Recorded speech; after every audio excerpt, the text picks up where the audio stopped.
Hello and welcome to the Scoreboard podcast. I'm your host, Rivka Boord of Jets X Factor, the home of the best New York Jets content on the internet. Please remember to like, share, and subscribe. Subscribe to jetsxfactor.com. Use discount code 80. That's Wayne for Bets discount. And you'll get, again, the best New York Jets content you'll find anywhere. Today we're joined by a very special guest, Cody Alexander of Match Quarters. Cody is like an expert in particularly defensive back play, breaks down cornerback play all the time, defensive play in general. So, Cody, welcome. Yeah, thanks for having me on. I appreciate it. Well, I appreciate you joining when I reached out on Substack.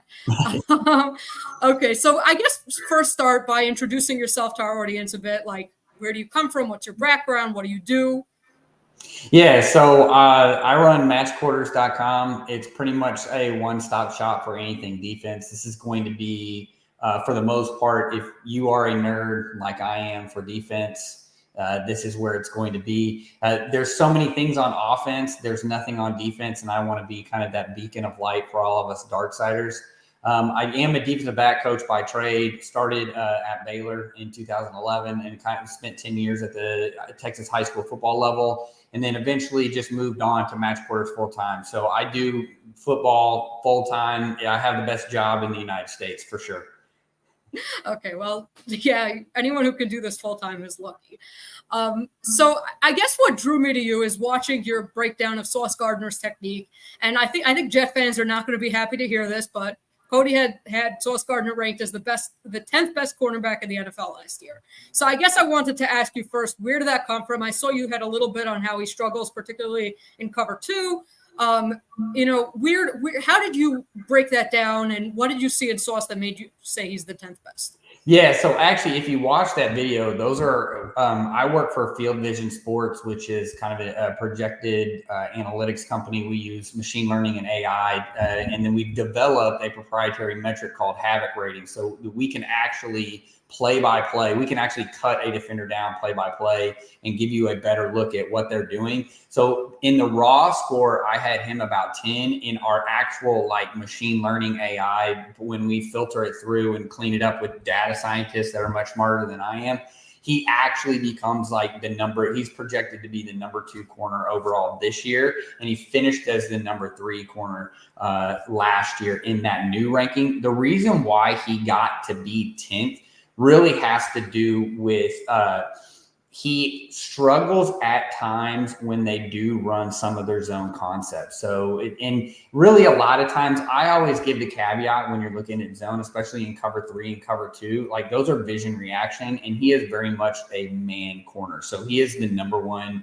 man corner. Also too, when you're not hitting in some of these cover 0 pressures that the Jets run, you got to hang on a long time. And there's just times that he gets caught behind. But in terms of who is the best corner in the NFL, Sauce should be in that list of who is actually at like the top, or at least our current Mount Rushmore of corners in the NFL.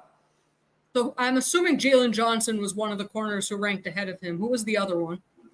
Yeah, so actually, if you look at our rankings, Charvarius Ward was the number 1, was number 2, and then Jalen Johnson was number 1. Jalen Johnson just had so much production in that zone coverage. And what's interesting about this, of those 3, Sauce is the only one that's really a pure man corner. Jalen Johnson is a read, vision, react corner. Charvarius Ward is really kind of a hybrid corner. He's a top 10 in man coverage, but he's really more of a zone killer. And so those 2 are a little different. And that's what makes us a little bit unique at Field Vision, is because we can actually cut these corners out. And I can tell you like who's really good at man, who's really good at zone, and then obviously who's elite at both, which Sauce is.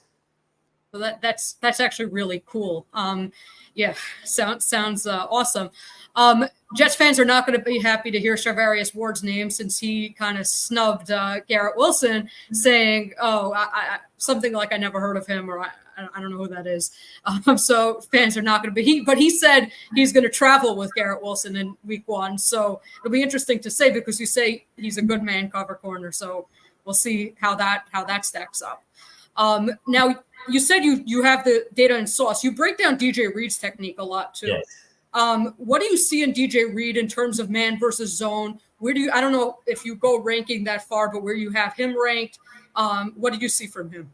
Yeah, DJ Reed probably is one of the more underrated players in the NFL. In fact, Sauce mainly plays on the left, and he is allowed to do that because DJ Reed is on the right. I don't think a lot of people realize that. Sauce does not travel with receivers. There's very few times, maybe when they're in base personnel, they're going up against 12 personnel and he's corner over or he's following receivers. If you look at his heat map of where he aligns and where he plays, it's all on the defensive left. So that kind of gives you an indication of how well they kind of hold, the Jets organization holds DJ Reed. In fact, we have him at Field Vision. We're going to have him as the 8th best corner going into next year. Last year, he finished as the 12th best. He is really good in quarters and really good in cover one. And then what do the Jets run? They run quarters and they run cover one. So he is really good at what the Jets do, and he's a great complement. He's also a different body type. Like, he's more of a smaller corner compared to Sauce. It kind of is long. He's kind of the dream corner that you want in Sauce. But DJ Reed is really the everyman corner. That's what typically a corner looks like. And he's elite in short bursts. He's elite in man coverage. I really like watching him play. He has excellent feet, and that's why you will see I give DJ Reed love. Like, I am probably one of the few that will go out. I think I have a couple of videos on him because I think he's really good. I think he's a technician, and the Jets have arguably one of the best defensive rosters in the NFL. And when you have two corners like that, that just that closes down a lot of things for an offense. Yeah, so Joe brings up a point. Sauce said that he's going to be traveling with number ones this year. Jeff Ulbrich, the Jets defensive coordinator, kind of walked that back a bit. I mean, Robert Saleh's history indicates that he likes to play his cornerbacks, each one on a side. In fact, it's interesting because DJ Reed, if you look at his stats before he joined the Jets, he was much better on the right side of the defense, and that's kind of why the Jets have him there. It's a weird dynamic, and I guess you could speak to that then. Like, how is it, like, in general, playing on the left side versus the right side? Is it harder to switch, or is it generally like people can play on either side, and that's just the Jets trying to make things as simple as possible? I would actually say that if you talk to DB coaches and really sit them down, they will tell you that generally you're going to have a corner that favors the right or the left. It's all in the footwork. It's all hand dominance too. Like, for instance, when I play corner, I love playing on the left. I didn't really like playing on the right. It has everything to do with like being your step offs, where you're planning, driving, things like that. I will say this though about Sauce moving around. When you have two different sizes of corner, you have the ability to then match up. So, like, if you're going to play a taller, bigger receiver, then Sauce can travel with him. DJ Reed can travel with the other guy. So it does not surprise me that Sauce, maybe he said it, and then Ulbricht's kind of walking it back a little bit of like, hey, this is not like an every week thing. This could easily be a matchup thing. And again, like I said, it's not every play that he's playing on the left, but yeah, their corners favor one side or the other. And when you have the ability to then kind of put them in their comfort zone, it just maximizes their play. Now, the cornerback in the Jets room, okay, DJ Reed is underrated around the league. I mean, Jets fans know how good he is. And Sauce Gardner always talks about how much he looks up to DJ Reed. But then there's the third corner in the room, Michael Carter II, the nickelback. I haven't really seen you break him down so much. Jets fans think that he's one of the best nickels in the NFL. I guess have you looked at his film? Where do you have him ranked among nickels? What do you know about him?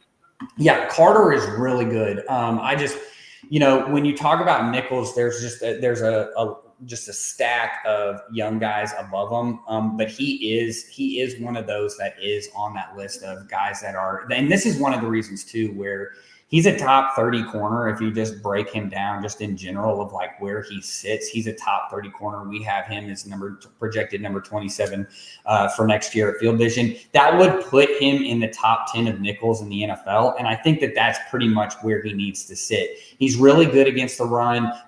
And the thing with him is, like with the Jets, is pass rush. They don't really blitz a lot. And so therefore he's really a coverage first defender, and he does a really good job. He's not like he's not like a Brian Branch that really excels at man coverage, or kind of a McDuffie that is really good at rushing the passer, or even a guy like McCreary with the Titans that is elite near the box. He's great at run. He can also add in. So to me, that's kind of what deems him a little bit. But in terms of just coverage, he's an adequate slot defender. They have really good safeties at the Jets. They're playing a lot of quarters or cover one, so he has the opportunity. He usually has somebody, because of proximity towards the box, somebody capping him, meaning somebody on top of him. So like I said earlier, the Jets have one of the best defensive rosters in the NFL. It's just now, can the offense figure it out? I think at this point, and I'm sure that every Jets fan is just kind of like holding on for it, because everything is aligning, but it's just, can they put it all together? Defensively, I think they're there. Okay, so now I wanted to ask you, just in general, how much of what you do is based on interceptions? Where do you think interceptions fall into like importance for defensive back play, for cornerback play specifically? Okay, I think interceptions are important. Okay, I think that if you were going to put a point value total to them, I mean, it would be pretty much over what a field goal would be worth for an offense, because you're essentially killing a play, and then you're doing it normally in a disadvantage to the offense. Now, turnover luck is a real thing. I think you're not going to see, like, Jerome Bland's not going to have the year that he had the year prior. Like, if you go and look analytically, turnovers are actually something that are completely, there's a ton of noise. It's very inconsistent. Zone defenses tend to have more, because your vision, you're seeing the ball, see ball, get ball. Cover one teams tend to have a little bit more pass deflections, PBUs, things of that, maybe a kind of more sacks, hurries, things of that nature, just because everything's super tight. But interceptions, to me, I don't think are what defines a player. I think it is an added value stat. So if you do have a lot of interceptions, you're being placed in you're near the ball. Typically, when you're near the ball, you're playing good defense. But I do think that it fluctuates from year to year. And then you do have those outliers. Like Deron Bland, again, there's only been two seasons in NFL history that have even come close. He's one of them. So, I mean, you look at how long that is, and then just how often we're passing now. So I do think that it's kind of a noisy stat, and it doesn't necessarily show how good you are as a DB. It's interesting that you say man corners tend to get fewer opportunities, because again, they're following the man. They're not looking back at the ball. Now, and as Jets fans, like the classic example is Antonio Cromartie, who had like 10 interceptions one year, since I think his second year with the Chargers, and then never had more than 3 again in his career. You have Trayvon Diggs a couple years ago, whatever it was, a ridiculous number of interceptions, but he also allowed over 1,000 yards in coverage. So, there's between those two things, like just the fluctuation and also the risks that you're taking generally when you're going for interceptions, that it just seems like, as you said, as important as turnovers are, they are also just impossible to predict. Now, that being said, Sauce dropped like 4 or 5 interception opportunities last year.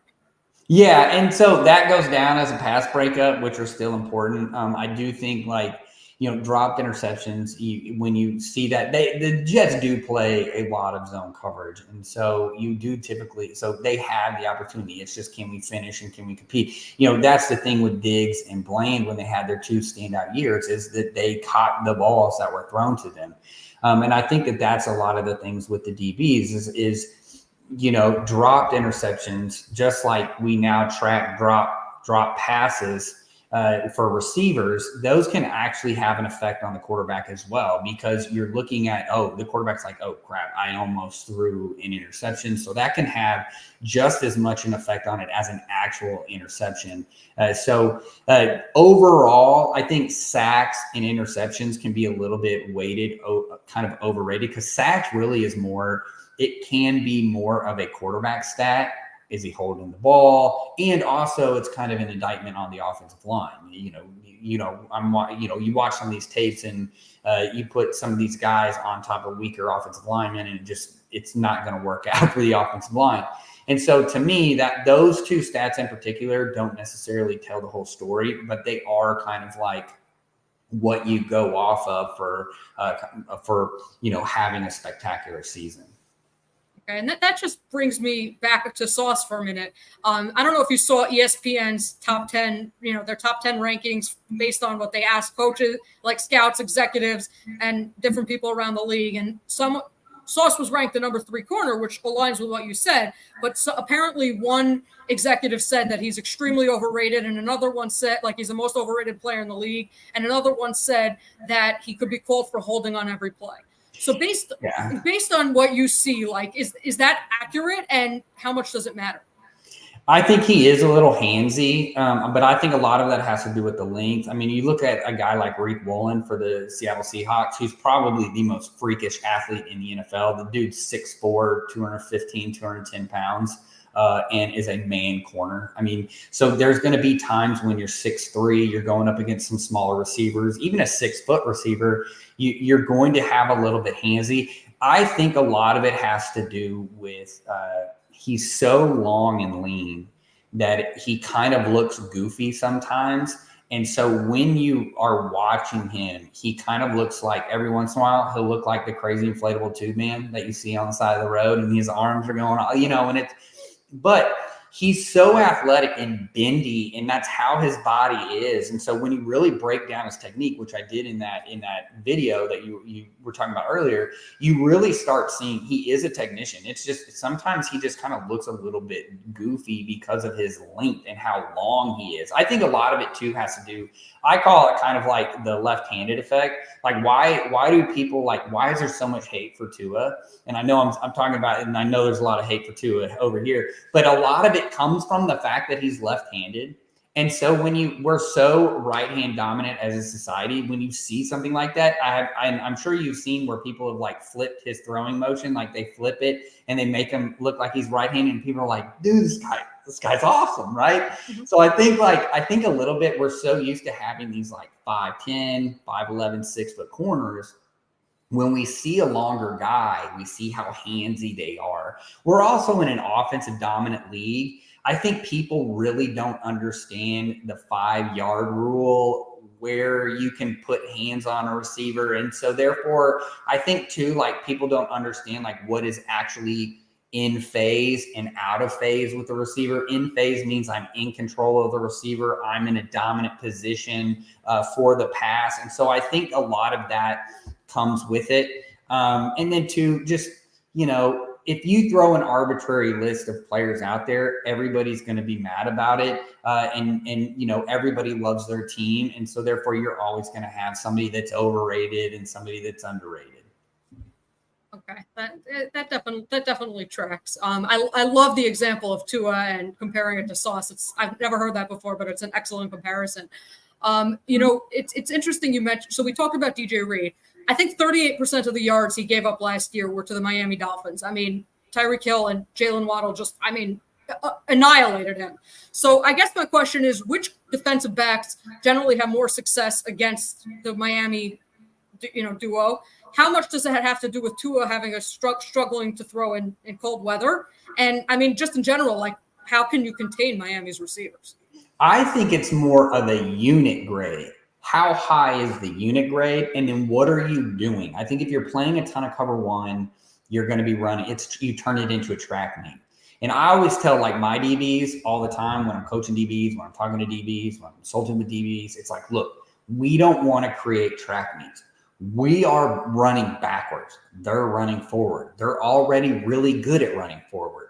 We don't want to get into a track meet where we're constantly racing. And so I think teams that play cover one a lot, which the Jets do, they're going to struggle. Where are you creating outlets? We know that the Dolphins run a ton of crossing routes, right? These deep crossing routes. So where are your outlets? And that's where I think teams that really layer the back end of their coverage really kind of work together as a unit. It's more of a whole unit and not necessarily we've got a really good corner and we've got another really good corner. We can match them up and then they run together, because we already know that that's not going to work against the Dolphins. They use too much quick motion. They move guys around. They do an excellent job of just kind of getting you in a mismatch. So it comes down to more of the unit as a whole. In terms of Tua, I do really think if you go and you look at it, he struggles to throw outside. So when you pack the hash, when you cut the crossers, when you don't give them free access in the middle of the field, it really makes him struggle because now he has to throw outside. What they don't want to do is play hero ball. They don't want to throw the fade routes outside. They don't want to constantly be throwing deep post routes, deep over routes, deep just where you're pushing everything down the field. And that's a little bit of an indictment on Tua's arm strength in terms of like, he just doesn't have a cannon like a Jordan Love or even like a Josh Allen, Patrick Mahomes, where it's just like they can throw, it feels like they can just throw a 70-yard bomb with a flick of the wrist.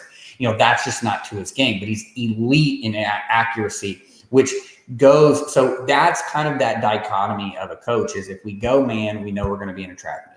If we go zone, he's just going to pick us apart underneath. So it really, to me, playing then, it comes down to, can you control the line of scrimmage? Can you accelerate the read for Tua and get him off of the deeper pass? Like I thought the Chiefs did an excellent job in both of their games of really pinpointing their pressures in certain areas that made Tua really hold the ball, which eventually leads to him getting sacked, him throwing errant throws. And so, they even played a lot of press, a lot of man. They changed it up. And I think defenses like that have a better blueprint for than, hey, we just do two things. We do it really well, and we're really simple. So I think that's kind of where the Jets have struggled in the past is they don't blitz. They're kind of a simplistic defense. They're I call it static because they don't necessarily move. They don't have a lot of middle. Actually, I think they have the lowest rates of middle of the field disguise, meaning what you see is what you get pre-snap. They don't blitz. I think their blitz rate is one of the lowest, if not the lowest in the NFL. It's well below. I think it's below. I think it was like 16%. It's well below 20%, exactly. which is insane. They line up and they play football. And I think when you do that and you play matchup football like the Jets want to do, you run into situations like the Dolphins where they have equal talent as you do. So now it comes back on the scheme. It comes back on where are our curveballs that we're throwing. And that to me is that matchup for the Jets and the Dolphins. Very enlightening point. I really appreciate it. Since you mentioned the Jets simplistic coverage, look, there are other teams besides the Dolphins that have, multiple really good receivers. So how did the Jets maintain, let's say, really good defensive play, even though they're so simplistic? Like you would think, again, what you see is what you get. You know what's coming. It doesn't take a Mike McDaniel or Kyle Shanahan to figure out shouldn't to kind of figure things out. Yeah, I think the defensive line that they've curated over the past couple of years really is what it comes down to. Their pressure rate is very high. So what I always like to look at is like, what is your blitz rate versus what is your pressure rate? So are you creating pressure with blitzes or are you creating pressure with just your front forward? The Jets are constantly high in pressure rate and low in blitz rate, which means they have a very talented front. I think what they've done inside too, they have some of the best interior defense line. Quinnen Williams is just an absolute monster inside. What that does is it pulls everything inside. So all the protection has to be inside. Speaking of East, like you're very well versed in Tom Brady. What's the one thing Tom Brady hated? He hated pressure in his face. No quarterback likes that. And if you want to make an elite quarterback, an average quarterback, get pressure in his face.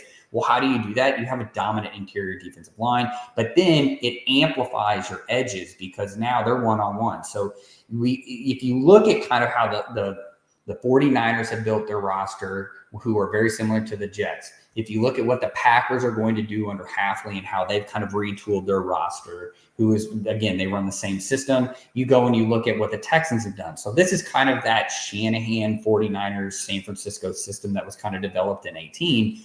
That they really want to rely on a dominant front, athletic linebackers, which the Jets have, to get that intermediate coverage. And then they want to have kind of that a secondary that can play diverse, like within a cover one and quarters, where to answer the coverage question for you, how are the Jets good and how do they match up? Running quarters is kind of man with rules, but it layers the middle of the field when taught correctly. And it gives you a lot of opportunity to do some inverted stuff where you're dropping the safety, make it look like cover three.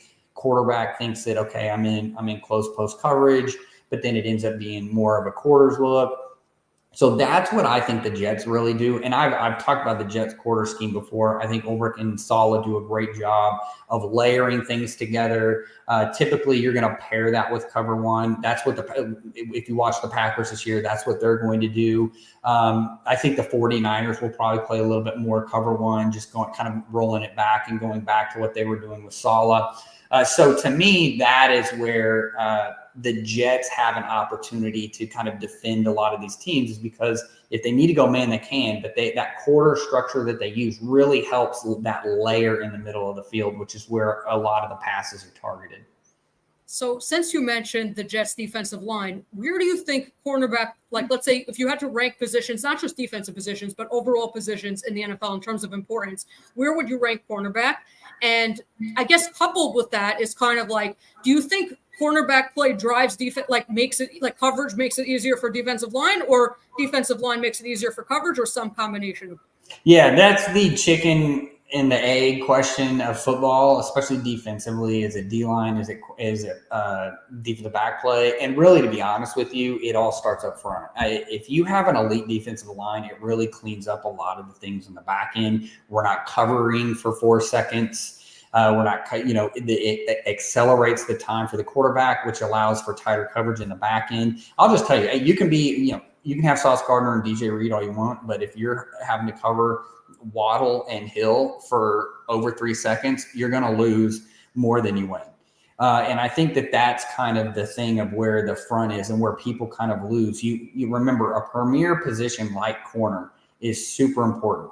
But it's only one player on the field, whereas you can really, with the front four and even with a good interior defense, like you can add numbers back in, right? The offense is going to have to allocate numbers to a certain guy. Maybe they leave a tight end in, maybe they leave a running back in. But to your point about importance, I think we're seeing this, especially in the last 3 years in the draft, is teams are really trying to collect edges and they're trying to collect corners.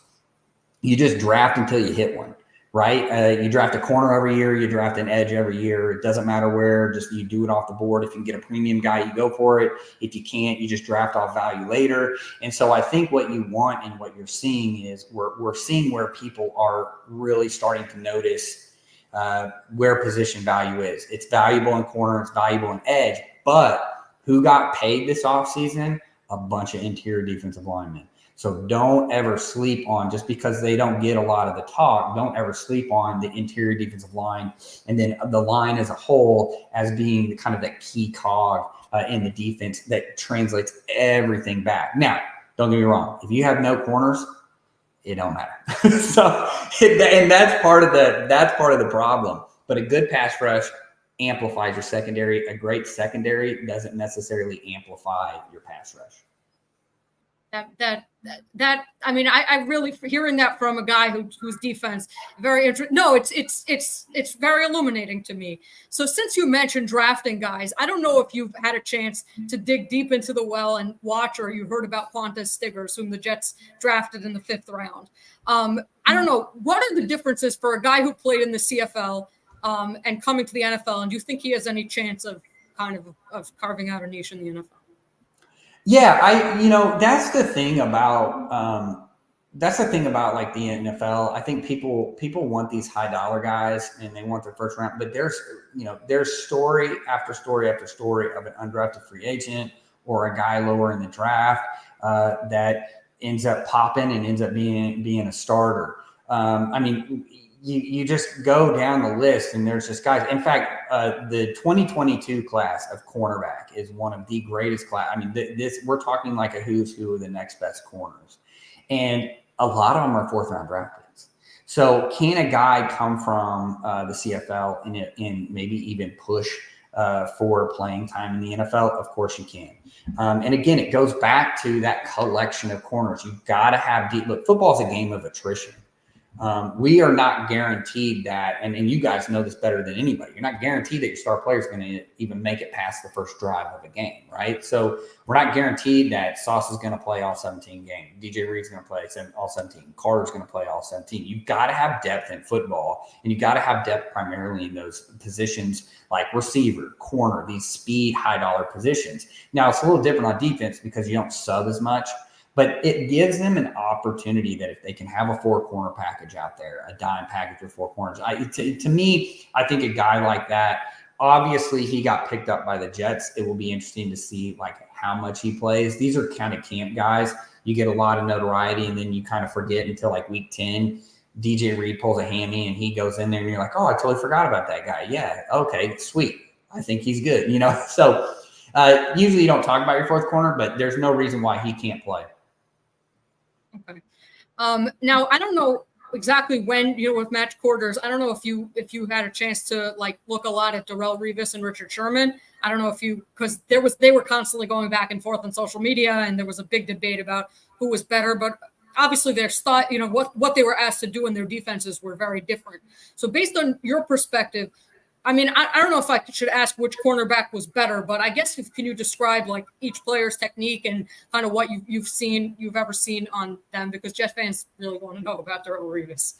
Yeah, this is like apples to oranges. And this is why I love like what we're doing at Field Vision, being able to kind of separate out, just doing it by play and kind of doing zone versus man. I wrote an article. In fact, if you go to fieldvisionsports.com, go to hit the blog, I actually write about top man versus zone corners. And the reason why I wanted to do that is for this argument here. Darrelle Revis is a Hall of Fame man corner. He's an on-ball corner. He presses. He is up in the receiver's grill. He's there. He's going to be sticky, right? These are physically dominant people, and typically their career arc is very short, just like Revis was. Man, he hit 30 and it was over, right? They're very much like running backs.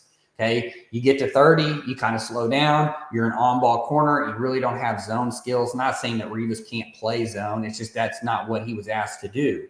Then you have a guy like Richard Sherman that's long. He's a kick stepper, meaning that he is the reason why I think you can have a conversation now about not necessarily being a backpedaler at DB. I think forever everybody was like, we got to be able to backpedal. And I think with Richard Sherman and his kick step and the way he was able to kind of zone slide out and played in that vision and reaction, we're in a zone dominant universe right now in the NFL. Man coverage rates have kind of plummeted the past 5 years. And I think it's what we highlighted with the Dolphins, just so much movement. It's funny. Now we're talking about NFL offenses like they're basketball teams. Like, oh, it's a motion offense. It's like they've got this power slot here. They got this guy over here, and so there's not a true, X receiver Megatron guy anymore. So I think when you start to like look at that and you break those two down, they're two completely different corners. Are they both good at what they did? Yes. Were they elite? Were they have dominant defenses? Yes. But we're not really comparing them correctly. I think Sherman, can he play man? Yes. But was he better at zone? Of course. Revis, can he play zone? Yes. But is he an elite man guy?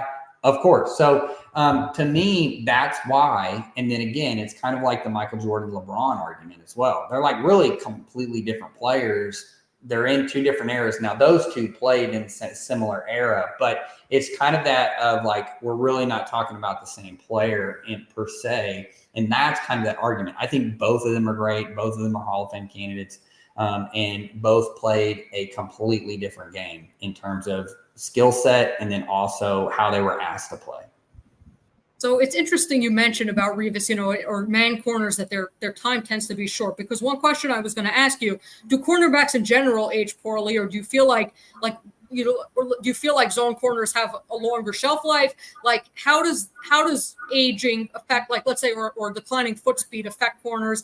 Why do some of them move to safety later in their careers? Can you just talk a little bit about that? And it goes back to the zone. Patrick Peterson is a good example of a guy who was always really good at zone, kind of transitioned from zone corner to a safety to kind of like a hybrid in out guy. I mean, even last year for the Steelers, he was very good in zone coverage.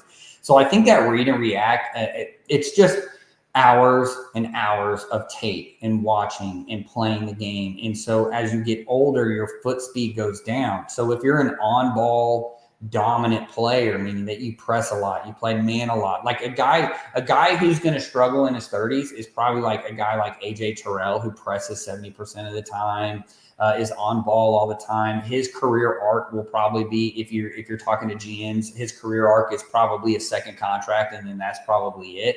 Whereas a guy like, I think Sauce has an opportunity to play because he can play some zone coverage. He's good at it. He's long, so he can kind of manufacture a lot like a Richard Sherman. You kind of just end up becoming this zone corner towards the end of your career. Patrick Peterson's a great example of this just last year.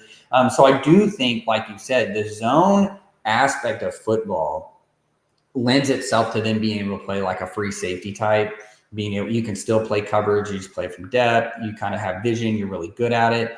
I try and tell young corners all the time, start playing more off man coverage. Don't just necessarily always default to press. I think that's kind of the easy button a lot of the times, especially when you're like in high school and you're just better than everybody. College, you're better, the talent differential is so much wider. And then you get to the NFL and it's like, I can't press Tyreek Hill 90% of the time like I did when I was playing at some Power 5 school or a G5 school, right? That's not going to work anymore. I've got to have tools in the tool belt. And that's typically where I think you're seeing a transition in the NFL. They're asking guys to do a little bit more. And that transition is part of that zone. You got to be able to play more zone in the NFL. You got to be able to play division reaction. So I do think we're going to see corners elongate their careers. Darius Williams for the Rams is a great example of somebody that got paid to come back to the Rams at 31 years old. Why is he still talked about as one of the better corners in the NFL? He plays a lot of zone. He's diverse in it. And he's good at all of them. So I think that kind of illuminates kind of your question of where you see the drop off. If all you do is physicality, you're going to see a drop off after 30. If you don't, you might be able to elongate your career maybe for a third or a fourth contract. Very interesting. I really appreciate everything you brought on. I wanted to ask you two things. I wanted to give you an opportunity to plug your own stuff, but I guess first I wanted to, and this could be where you plug your own stuff, but I wanted to ask you, for people who, let's say, again, people look at me, they see I'm a woman, they're like, you never played the game, which is true. But even for anyone who either played at a low level or just wants to understand more about defense in general, specifically defensive back play, which is complex and very often hard to understand if you haven't been immersed in it.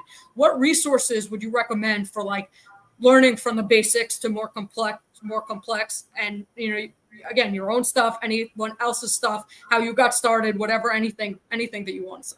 Yeah, I mean, my suggestion would not necessarily go to matchcourse.com, but go to my YouTube channel. I got tons of free clinics on defensive back play. In fact, I have a whole DB 101 playlist. I think it's like 30 videos long. A lot of them were like COVID videos. I was doing DB drills and explaining stuff in my backyard.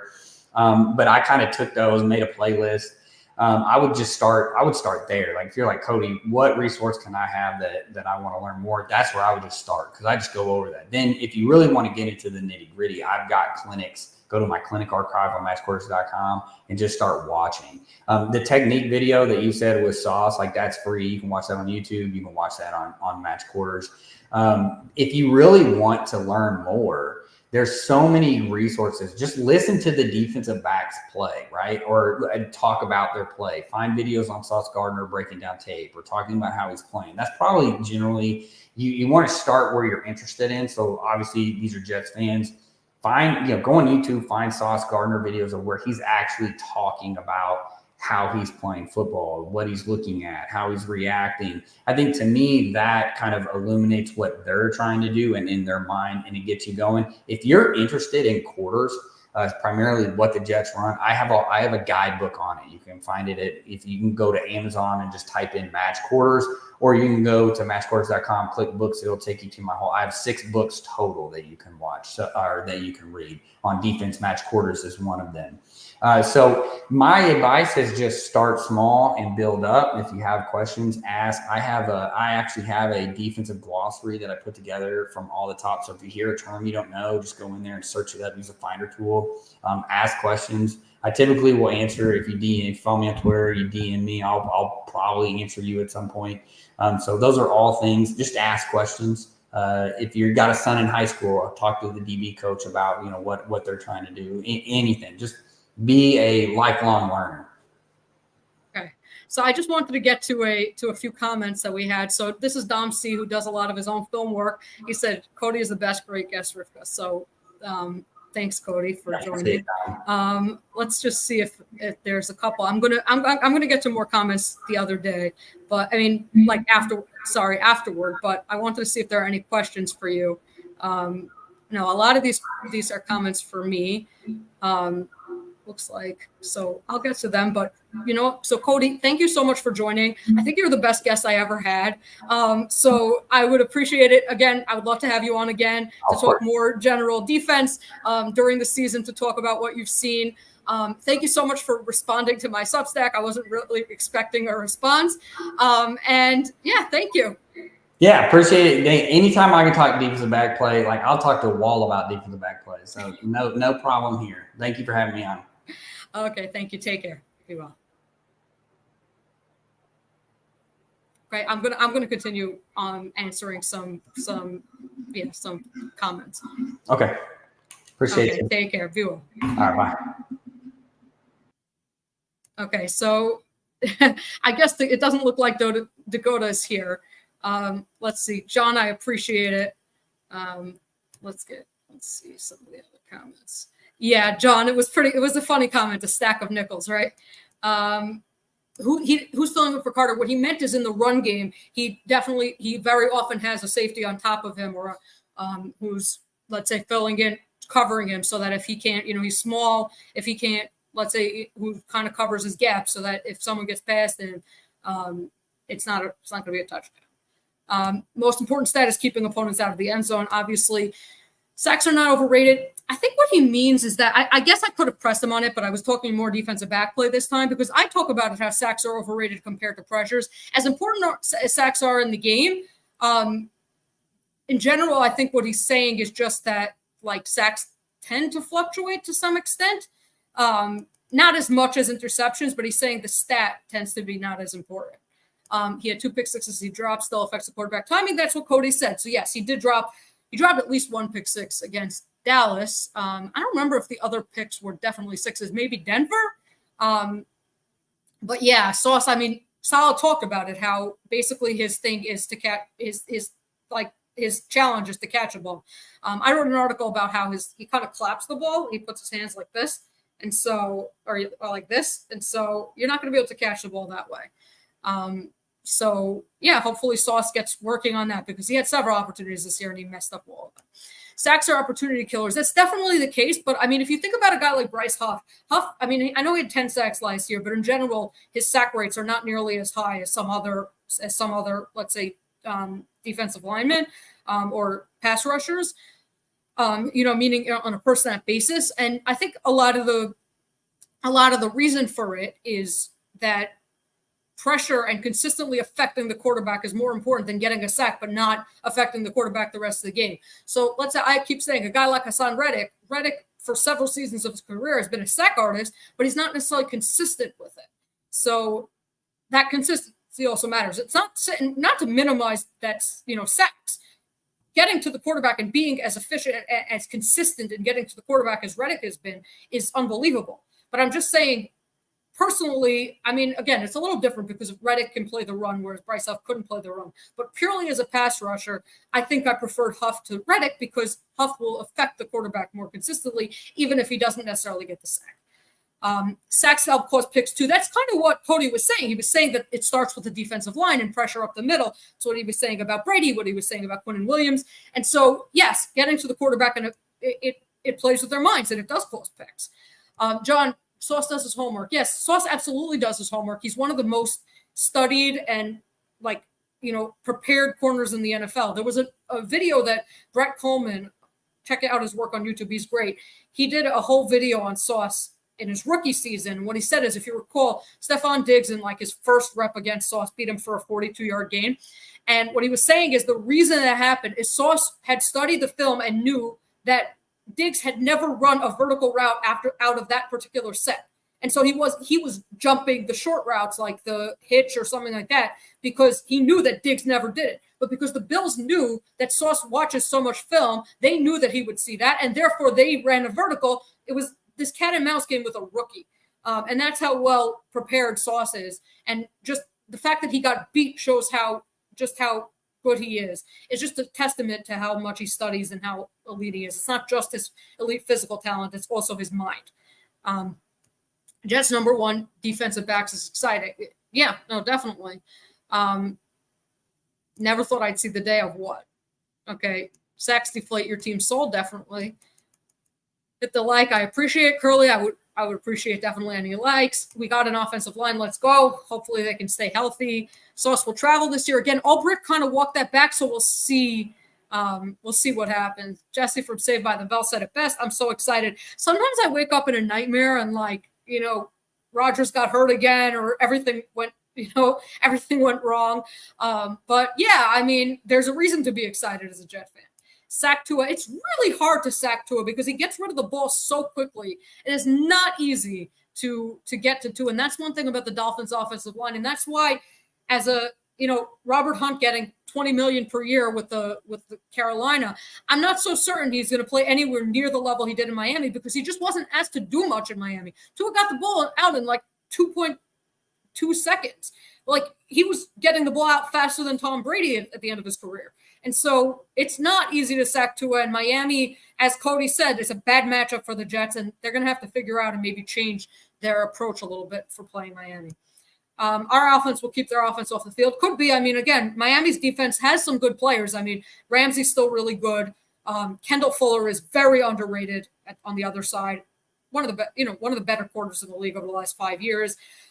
They still have Chubb and Phillips if they're healthy. Both had great years last year. I know they lost Wilkins. Their linebacking core is kind of iffy, but Miami's defense, don't underestimate them because they could be pretty good. Obviously, losing Vic Fangio hurts, but I still think you should not completely underestimate Miami. Miami not good overall. That's just not true. I mean, you can argue that they're not just Tua can't throw in the cold weather, and so they can't be good teams, especially in the playoffs. But that they're not a good team is just underestimating. CJ getting that pick on Tua in the red zone will be epic. I mean, was it CJ who was it? I think they asked CJ who he wanted to. Yeah, they asked Mosley yesterday. Kay Adams asked Mosley who he'd want to pick, and he said Tua. And so you have to hope that it happened. Tua panic versus the Jets, headbouncing off the turf hard like a pinball. He definitely didn't play well in the first game against the Jets. Tua and Josh Allen struggled versus Jets. Allen actually had a great game in his second game against the Jets. Threw for like over 300 yards, 3 touchdowns, 1 pick. And not all of that was in garbage time. So he played pretty well in the second game. Tua obviously Allen really struggled in the first week, although, this is where you get into it about Allen. He threw up a couple of balls into double coverage when he could have just run for the first down. And so that's constantly Allen's issue where and against the Jets, he seems to, when he doesn't turn the ball over, things go well. But when he tries to play hero ball, things don't go well. And so, yeah, Allen and the Jets seem to have his number a bit. Tua, not as much, but they still played well against him in the first game. So we'll see. Best Jets roster ever. I tend to agree, at least on paper. I think people wildly overrate the 2008 to 10 teams. Not to say that those rosters weren't good, but they were very heavily like offensive line oriented. And Chris Jenkins in 2008, but they didn't have, other than Revis, they didn't have a ton of talent on the defenses, especially defensive line. Cody was talking about your blitz rate versus your pressure rate. I mean, Rex had to blitz at a ridiculous rate because he didn't have anyone on the defensive line. I mean, their best edge rusher was Brian Thomas, Calvin Pace? Like, really not. He didn't really have much talent there. Jets have the advantage this year against the Dolphins' offensive line. Dolphins lost some beef on their own line. Definitely, losing Connor Williams and Robert Hunt is an issue, but the question is how much they were good versus how much Miami's scheme made them look good. And so, I've talked a lot in the past before games about how Miami's offensive line had holes, and then the Jets couldn't get anywhere near Tua because he just releases the ball so quickly. I wish no player harm or injuries except Watson. I'm not going to comment on that, but I can hear you definitely saying that. Watson experienced his whole arc, not good. I mean, I'm shocked, honestly, at how he's fallen off. Missing a year, you'd think in his second year he'd be better. It looks like he can't even throw the football. Everything's low. Everything's like, it's shocking. On the bright side, Watson actually cost himself money in the long run. I mean, he got a pretty big guaranteed deal. He's set for life. He was on the way to becoming Michael Jordan of football. Now he's just a bum. I don't know about that, but he was definitely a hands down top 5 to 10 quarterback in the NFL. And it's crazy. Yeah, hats off to his agent. I mean, total smoke job. Garrett, all business in 2024. Exactly.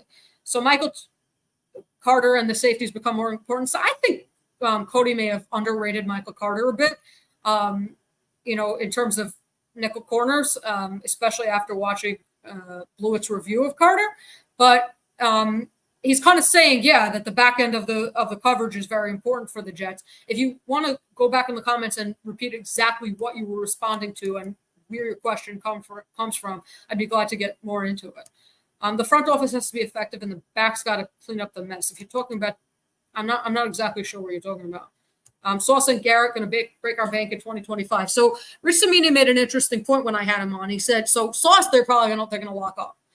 But Garrett, he's not 100% sure about. I mean, to me, it's hard to contemplate them not locking up Garrett because they don't have any other receiver to pay. But he said Garrett's going to be interesting to watch, and so we'll see if he puts up the year that he wants. JJ is also interesting because they have a 5th-year option for JJ, and there's a good chance they might want to ride out his 5th-year option. Not that he's going to let them; he would hold out. But you have to see how he plays because ultimately, if he's a top 20 edge that wants to be paid like a top 5 or a top 2, you have to ask yourself if it's worth paying him. Now, Cody said that defensive line is the most important, and in that sense, you pay defensive linemen. But you have to see how JJ is because last year was about maybe 15th to 20th best edge rusher in the NFL. That's not good enough to be paid like a top 5 edge rusher.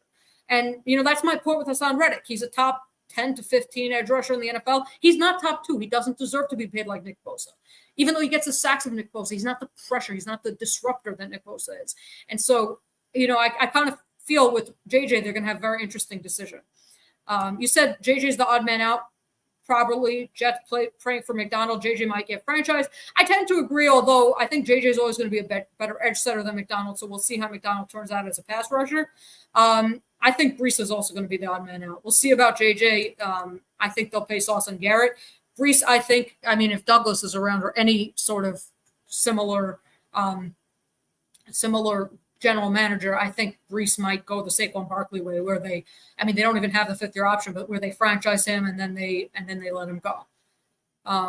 Let's say, unless JJ goes bananas in 2024, exactly. If he really takes another leap and he becomes like a 12 sack guy and constantly causing pressure and affecting the quarterback, maybe things change. But as of now, the way he is now, we'll see what happens with him. I love JJ too. Yeah. His origin story is good. Jets are hated around the league. I love that. Jets known as the new social media divas around the NFL now, league now, LOL. But a lot of it has to do with Rodgers. But honestly, Sauce should get off social media. Like, that would probably be a smart thing to do. Not that he's like confrontational or anything, but it would probably be a good idea for him to just get off.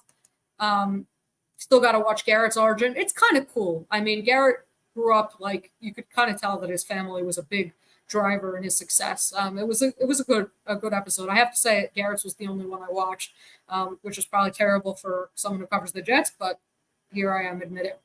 Revis was a chief boss, yeah, but he said a lot of stupid things since after he plays. It's honestly hard to even deal with him. Poorly in motion, we'll see how much he plays, but he's going in motion a lot. We finally have some footballs tonight, Gems and Gents. The Hall of Fame game we saw last year, not too many people play. DJ Reed needs to get back to where he was 2 years ago. They're working him in practice. Are you talking about his first year with the Jets versus his second? Because I think he definitely played better in his first year overall, but he kind of cheats a lot, and he gets beat sometimes and it doesn't show up on his film. So what you saw against Miami was kind of them taking advantage of things that had always been there. Look, I think Reed is good, and obviously Alexander said that he had they project Reed to be the number 8 corner in the NFL. He was number 12 last year.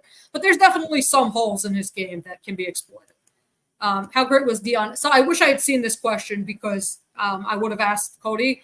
I do hope I can get him back on again because that was just an excellent interview. And as a stats person, I love it how he incorporated just a lot of statistical concepts into what he said. So you'll maybe get to ask him then. Corley is all over. I can't wait to see this new kickoff thing. I mean, he's not the only one who has a shot. Obviously, Tariq Cohen retiring gives him a better chance, but we have to see who ends up being the kick returner because other guys have been getting a chance also. You're saying Dion was a level above, so he was before my time, but obviously I know his reputation. Let's see. Sacks are impact plays, pressures are cumulative plays. I'm not sure what you mean by that. I mean, pressures are impact plays too. If you watched how many times Bryce Huff caused errant passes or Quinnen, there were a lot of times with that. Cohen just retired. He did. It was announced. Miami's not a pushover. We are better, though. Garrett versus Ramsey. Ramsey's not dancing at the party. Look, Ramsey's pretty good, but Garrett beat him pretty decisively last year. It's just that the Jets quarterback stunk. So I'm not so worried about Garrett against Ramsey. Okay, we have all the comments finished. Thank you so much, guys, so much for joining. Again, remember to like, share, and subscribe. Subscribe to jetsxfactor.com. Discount code 80. Again, you get Joe Blewett's full 2.5-hour reviews. You know, Cody is like, again, really good with analyzing general defensive back play.